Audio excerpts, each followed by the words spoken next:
اعوذ باللہ من الشیطان الرجیم بسم اللہ الرحمن الرحیم۔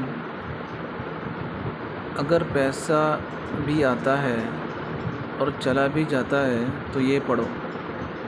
جس شخص کا پیسہ آتا ہے لیکن بچتا نہیں ہے، ہمیشہ خرچ ہو جاتا ہے یا غیر ضروری چیزوں میں لگتا ہے یا بیوی اور بچوں کا اخراج سنبھالنا مشکل ہے، تو یہ وظیفہ شروع کریں۔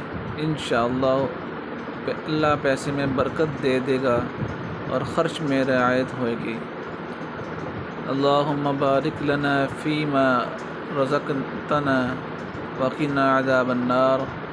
اللہم ارزقنی رزقا حلالا طیبا وزد فیہ برکۃ۔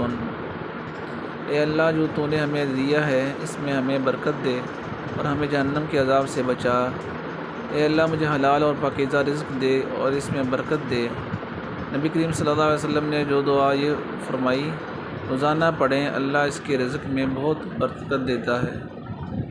یہ دعا روزانہ صبح و ناشتے سے پہلے 7 بار پڑھیں، کھانا کھاتے وقت بھی شکر ادا کریں، رات کو سونے سے پہلے 21 بار پڑھیں اور اپنے خرچ کا حساب لگائیں۔ انشاءاللہ پیسہ برباد نہیں ہوگا، بچتا جائے گا۔ ہر اس شخص کو یہ وظیفہ بھیجیں جس کا پیسہ بچتا نہیں ہے۔ اللہ ہر مسلمان کے رزق میں برکت دے، غیر ضروری خرچ سے بچائے اور مال حلال دے۔ آمین یا رب العالمین۔